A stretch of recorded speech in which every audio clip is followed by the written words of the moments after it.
है। तो ध्यान दीजिएगा, हमने कहा कि जब हमारा शरीर सहज महसूस नहीं करता है उसे क्या कहा जाता है? रोग कहा जाता है। ये रोग आपका सामाजिक भी हो सकता है और ये रोग आपके जैसे कि बैक्टीरिया हो गया, वायरस हो गए आपके, समझ रहे हैं, जीवाणु हो गए आपके, या जो है विषाणु हो गए, इन सभी से आपको रोग फैलता है, जिसके कारण आपका शरीर जो है अपने आप को कंफर्टेबल महसूस नहीं करता है, आरामदायक महसूस नहीं होता है। उसी का नाम क्या होता है? रोग होता है। तो इसकी परिभाषा कोई पूछे तो क्या बताएंगे? बताइए। जब हमारा शरीर सहज महसूस नहीं करता है, जब हमारा शरीर सहज महसूस नहीं करता है उसे क्या कहा जाता है? रोग कहा जाता है। अब इस रोग के बारे में हम लोग को कई चीज़ें के बारे में जानना है, जैसे कि रोग के बारे में ट्रिक्स भी आती है, उस ट्रिक के माध्यम से हम लोग याद रखेंगे। और कुछ ऐसे भी रोग होते हैं जिनकी ट्रिक्स नहीं होती है, उनको हमें अपने आप से क्या करना पड़ता है? याद रखना पड़ता है। तो मैं आपको बता दूं, जैसे कि हम लोग देखेंगे पहला इसमें bacteria disease. Bacteria disease, bacteria का मतलब क्या होता है? जीवाणु। बैक्टीरिया का मतलब क्या होता है? जीवाणु होता है। तो इसमें पहला हमको देखना है कि जो जीवाणु संबंधी रोग होता है, जो बैक्टीरिया से होता है, किससे? बैक्टीरिया से। तो बैक्टीरिया से होने वाले रोग के बारे में जानना है हमको, ठीक है। पहला है आपका बैक्टीरिया, जिसको क्या बोला जाता है? जीवाणु बोला जाता है। अब ढेर नौटंकी नहीं, ठीक है ना, एकदम आराम से शांति से देखो इसको। पहला होगा बैक्टीरिया डिजीज, जिसको जीवाणु जनित क्या कहा जाता है? रोग कहा जाता है। दूसरा होगा आपका वायरल डिजीज। क्या होगा? वायरल, यानी जिसको हम लोग बोलते हैं विषाणु, ठीक है, इसको वायरल बोलते हैं। बड़ा तेजी से वायरल हो रहा है, कहते हैं ना कि ये बहुत तेजी से जो है वायरल हो रहे हैं। अरे वायरस ही इसको बोला जाता है, लिखा जाता है वायरल डिजीज। तुम लोग जो है इतना वायरल डिजीज इसको लिखा जाता है, VIRUS होता है, वायरस। हाँ, तो इसको वायरल डिजीज यहाँ पे ढेर किस्मत बदल रहा है, नहीं जानते नहीं है, ठीक है। इसका मतलब होता है विषाणु जनित रोग, विषाणु जनित रोग, ठीक है। हाँ, वायरल डिजीज, ठीक है। तीसरा नंबर देखना है हमको इसमें फंगल। नाम सुना है फंगल का? अब कहेंगे फंगल नहीं होता है, फंगस होता है।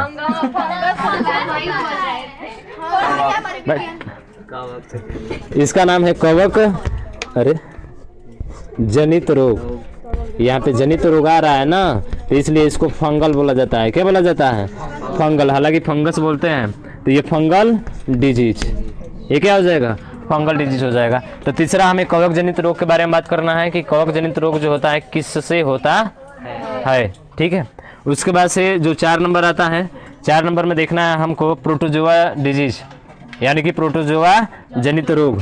तो अगला जो है आपका नाम क्या है इसका? प्रोटोजोआ, प्रोटोजोआ जनित रोग, इसके बारे में जानना है, प्रोटोजोआ जनित रोग। उसके बाद से अगला जो 5वां नंबर आता है, एक नाम सुने होंगे जेनेटिक। अरे सुने हैं सरकार, अनुवांशिक रोग, तो इसी को तो बोलते हैं जेनेटिक डिजीज। क्या बोला जाता है इसको?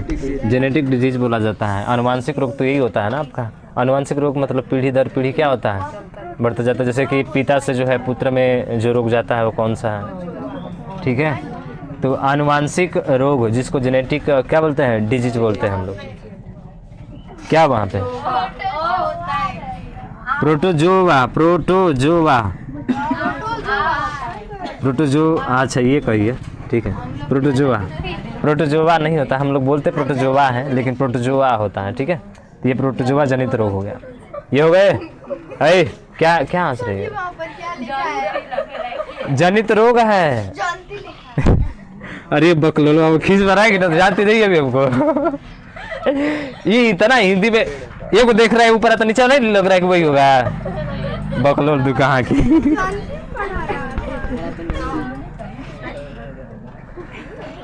सच्ची में ये लोग इतना गुस्सा दिला रहे हैं हमको। अरे तुम लोग ध्यान मत दो इस पे, खाली इस पे ध्यान दो कि हाँ ये सही लिखा है कि नहीं।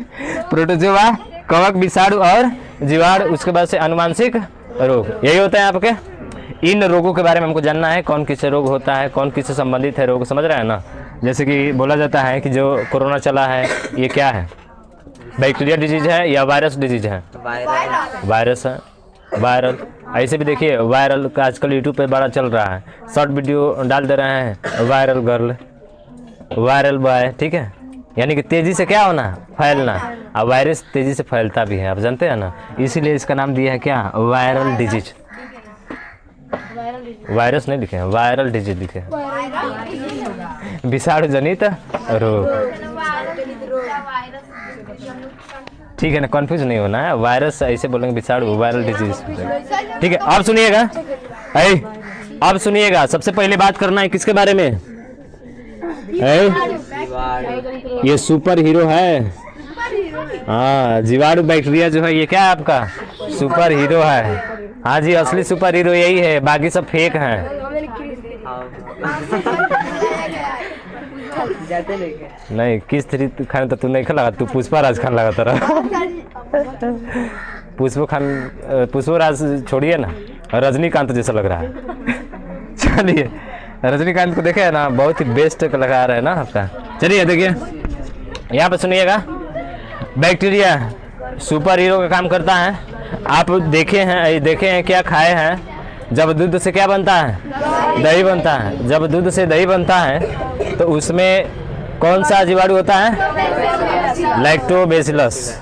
क्या होता है, लैक्टोबैसिलस। उसी जीवाणु के कारण जो होता है आपका दूध से क्या बनता है, दही बनता है, और आपके लिए क्या होता है, लाभदायक होता है। लाभदायक होता है कि नहीं होता है, इसका मतलब कि ये बैक्टीरिया जो है हमारे लिए बहुत ही क्या है, लाभदायक है। समझ रहे हैं। अब ये बैक्टीरिया जो है इतनी छोटी होती हैं, इतनी छोटी होती है कि आप अपने नग्न आंखों से उसे देख नहीं सकते हैं। तो देखने के लिए क्या प्रयोग करेंगे, सूक्ष्मदर्शी। क्या प्रयोग करेंगे, सूक्ष्मदर्शी। बैक्टीरिया को देखने के लिए किसका प्रयोग करते हैं, सूक्ष्मदर्शी, जिसको क्या बोलते हैं, माइक्रोस्कोप। इंग्लिश में क्या कहा जाता है, माइक्रोस्कोप। हाँ, सूक्ष्मदर्शी को देख तो सकता ही गधा, सूक्ष्मदर्शी से देखा जाता है इस जीवाणु को। कह रहे कि सूक्ष्मदर्शी को देख सकते हैं। एक गधा ही कहो कि जो है बैक्टीरिया को सूक्ष्मदर्शी से देख सकते हैं। ठीक है, समझ गए।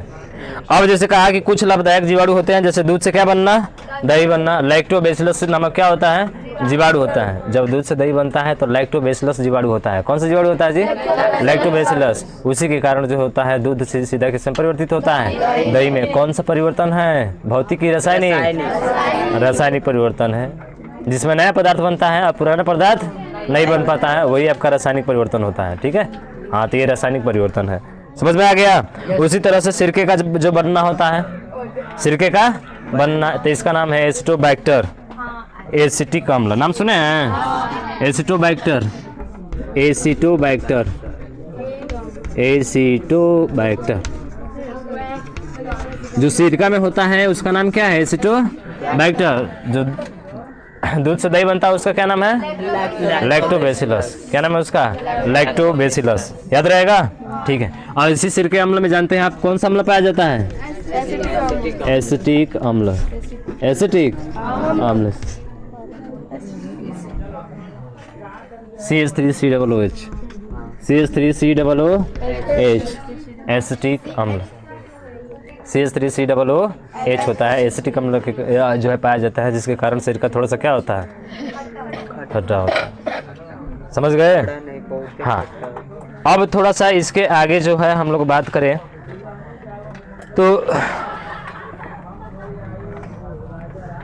अब कुछ जो ऐसे जीवाणु होते हैं जिनकी सहायता से जो है एंटीबायोटिक, नाम सुना, एंटीबायोटिक दवा जिसमें यूज होता है, या प्रतिजैविक औषधियों को बनाने में इसका प्रयोग किया जाता है।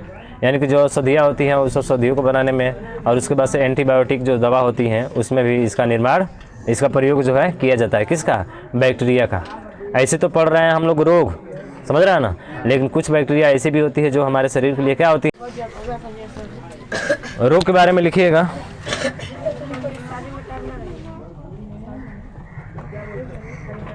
जब हमारा शरीर, देखिए, जब हमारा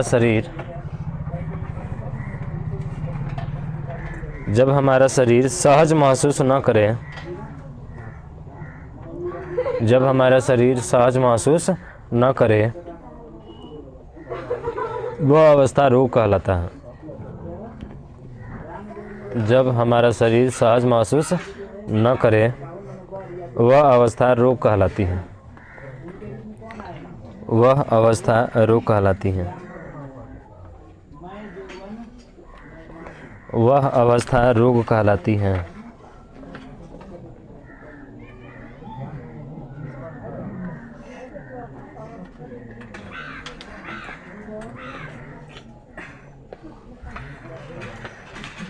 हो गया। पहला लिख लीजिएगा, ये पूरा लिख लीजिए, पाँच है ना। जीवाणु, बैक्टीरिया, डिजीज, ठीक है, विषाणु जनित रोग, सब पूरा लिख लीजिए। इसका प्रकार जो है कवक जनित रोग, प्रोटोजोआ जनित रोग, ये सब। और उसके बाद से आनुवांशिक रोग, जेनेटिक डिजीज।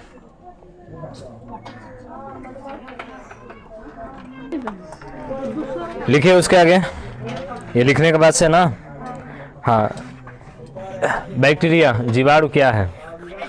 हाँ, हेडिंग दीजिए, जीवाणु क्या है। हाँ, जीवाणु क्या है, ठीक है। या आप बैक्टीरिया भी सीधा हेडिंग दे सकते हैं, इसमें कोई दिक्कत नहीं। कोई पूछे कि जीवाणु क्या होता है तो क्या बताओगे, तो हम लोग सीधा बोल सकते हैं वही। जीवाणु ऐसे जो सूक्ष्म होते हैं, जो हमारी नग्न आंखों से दिखाई नहीं देते हैं, जिनको देखने के लिए माइक्रोस्कोप या सूक्ष्मदर्शी की सहायता ली जाती है। समझ गए, यही लिखना है, तो लिख दीजिए इसको। जीवाणु ऐसे सूक्ष्म जीव होते हैं, जीवाणु ऐसे सूक्ष्म जीव होते हैं, जीवाणु ऐसे सूक्ष्म जीव होते हैं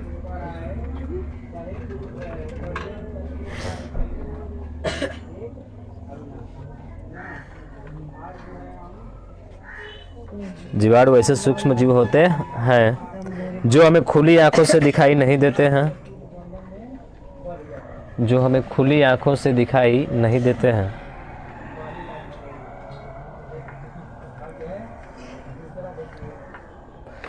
जो हमें खुली आंखों से दिखाई नहीं देते हैं। इन्हें देखने के लिए, इन्हें देखने के लिए सूक्ष्मदर्शी या माइक्रोस्कोप, इन्हें देखने के लिए सूक्ष्मदर्शी, लिखे है ना, सूक्ष्मदर्शी या माइक्रोस्कोप की ज़रूरत होती है, की ज़रूरत होती है।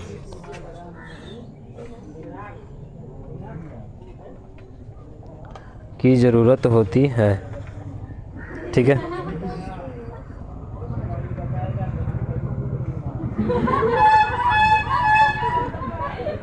नीचे लिख लीजिएगा, कुछ लाभदायक जीवाणु, कुछ लाभदायक जीवाणु, कुछ लाभदायक जीवाणु। दूध से दही का बनना, लैक्टोबैसिलस। कुछ लाभदायक जीवाणु, लैक्टोबैसिलस। उसके आगे लिख लीजिएगा लैक्टोबैसिलस, ठीक है। कौन सा अम्ल पाया जाता है इसमें, लैक्टिक अम्ल पाया जाता है ना। लैक्टिक अम्ल जीवाणु पूछे तो लैक्टोबैसिलस, जीवाणु पूछेगा तो क्या बताएंगे, लैक्टोबैसिलस, ठीक है। हाँ, दूसरा लिख लीजिए, सिरके का बनना, सिरके का बनना। इसमें कौन सा होता है, एसिटोबैक्टर, एसिटोबैक्टर, एसिटोबैक्टर, ठीक, एसिटोबैक्टर। इसमें कौन सा अम्ल पाया जाता है, एसिटिक अम्ल। एसिटी भी लिख लीजिएगा इसमें, एसिटी, एसिटोबैक्टर एसिटी, ठीक है।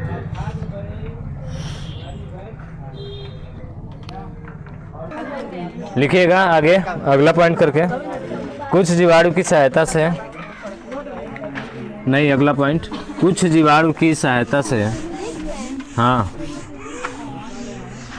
कुछ जीवाणु की सहायता से एंटीबायोटिक, एंटीबायोटिक बायोटिक कुछ जीवाणु की सहायता से एंटीबायोटिक या प्रतिजैविक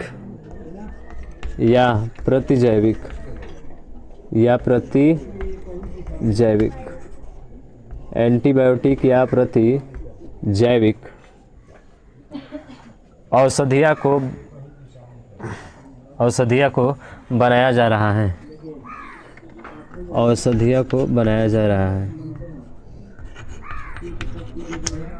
इस चको पता न कैसे कैसे चलता है।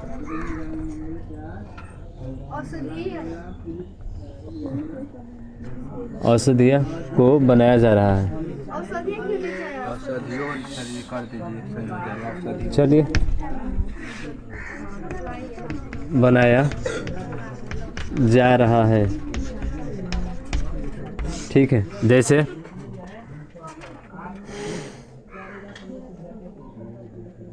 स्ट्रेप्टोमाइसिस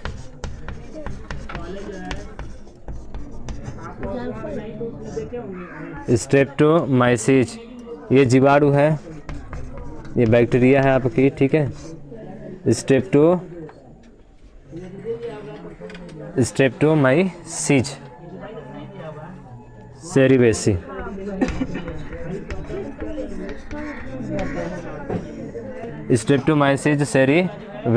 इससे जो है एंटीबायोटिक बनाया जाता है जिसका नाम है स्ट्रेप्टोमाइसिन।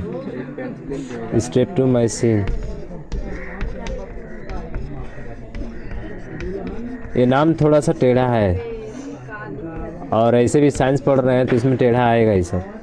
लैटिन भाषा का शब्द होता है ना। ये आपका एंटीबायोटिक है,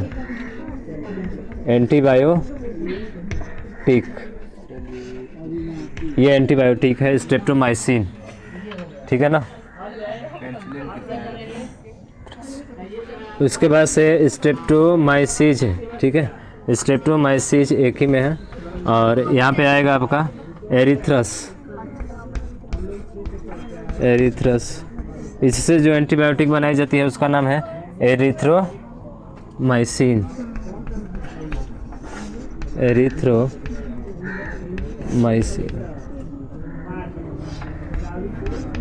एरिथ्रोमाइसिन, ठीक है। एरिथ्रोमाइसिन हो जाएगा। कौन है जी बार बार ऐसे कर रहा है?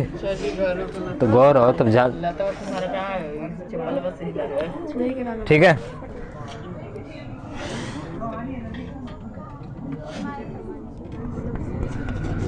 उसके बाद से नाइट्रोजन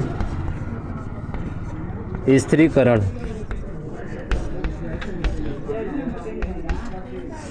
नाइट्रोजन स्थिरीकरण में भी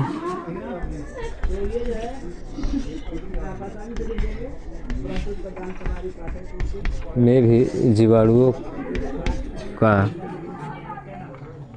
मुख्यतः उपयोग किया जाता है। उपयोग किया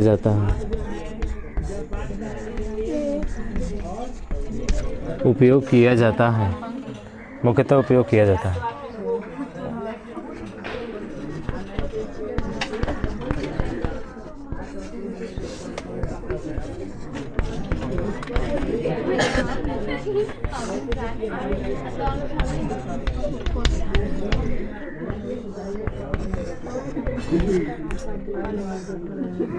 नाइट्रोजन स्थिरीकरण क्या है ये जानना हमको, ठीक है। पहले उतारिए इसको। देखिएगा नाइट्रोजन स्थिरीकरण क्या होता है। इसमें जो है आपका बैक्टीरिया, समझ रहे हैं ना, बैक्टीरिया जो होता है नाइट्रोजन स्थिरीकरण में बहुत ही काम आने वाला है। बैक्टीरिया मतलब जो छोटे छोटे जीव होते हैं, जैसे दलहनी फसलें नाम सुने हैं आप लोग? दलहनी फसलें जो अभी बताए थे, आपका सोयाबीन हो गया, अरहर हो गया, ठीक है। उसके बाद से मटर हो गया, आपका मूंग हो गया, समझ रहे हैं। तो ये जो आते हैं इसमें प्रोटीन की मात्रा क्या होती है? अधिक होती है। आज जब प्रोटीन की मात्रा अधिक होती है तो इसका मतलब इनको नाइट्रोजन चाहिए, पर ये नाइट्रोजन सीधा नहीं ले सकते हैं। पर्यावरण से नाइट्रोजन सीधा नहीं ले सकते हैं। ये पर्यावरण से नाइट्रोजन लेने के लिए थोड़ा सा ध्यान देना यहाँ पे है। पर्यावरण से नाइट्रोजन ये कैसे लेते हैं, तो ये कहते हैं किससे, कुछ जीव जो होते हैं, जो छोटे छोटे सूक्ष्म जीव होते हैं, जो बैक्टीरिया होती हैं, उन बैक्टीरिया से ये लोग जो है कहते हैं कि तुम जो नाइट्रोजन हमको दो, किस रूप में, नाइट्रोजन को नाइट्रेट के रूप में देना। किसके रूप में, नाइट्रेट। यानी कि नाइट्रेट का मतलब होता है जैसे, यानी वो बोलता है कौन जो है, ये जो दलहनी पौधे जो होते हैं ये कहते हैं कि जो है नाइट्रोजन हमको किस रूप में चाहिए, नाइट्रेट के रूप में चाहिए। किसके रूप में चाहिए, नाइट्रेट के रूप में। तो वही बैक्टीरिया कहता है कि नाइट्रेट के रूप में तुम्हें नाइट्रोजन चाहिए, इसके लिए मुझे क्या चाहिए, मुझे क्या दोगे। तो वो क्या करता है कि इनके बीच एक डील होती है, ये कहता है कि मैं तुम्हें सुरक्षा दूंगा और तुम्हें खाने के लिए भोजन भी दूंगा, तो इस पर राजी हो जाता है। और कुछ बैक्टीरिया ऐसी भी होती हैं जो राजी ही नहीं होती हैं, वो अपने हिसाब से काम करेगी, हालांकि काम तो वही करेगी, नाइट्रोजन को किससे बदलेगी, नाइट्रेट में ही बदलेगी, उसका भी काम वही है। बशर्ते होता है ना कि कुछ लोग मान जाते हैं, कुछ लोग नहीं मानते हैं। कुछ लोग होते हैं कमावा तो वही करेंगे, फिर कहेंगे कि ना करेंगे, लेकिन फिर भी वो कमावा करते रहते हैं। तो जिनको सुरक्षा मिल रही है जिनको भोजन मिल रहा है, उनका तो कोई दिक्कत नहीं है, वो तो आराम से अपनी ज़िंदगी गुजारेंगे।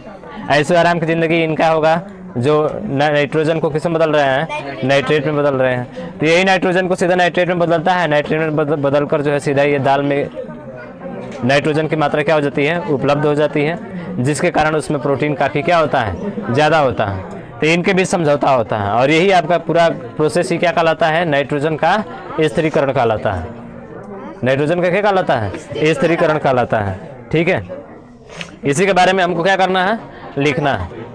तो ध्यान रखिएगा, बैक्टीरिया का काम क्या है, नाइट्रोजन को नाइट्रेट में बदलकर किसको देना, दलहनी पौधों को देना। किसको देना, दलहनी पौधों को देना। ठीक है, तो इसके बारे में कल लिखेंगे हम लोग, शाम हो गया ज़्यादा। ठीक है।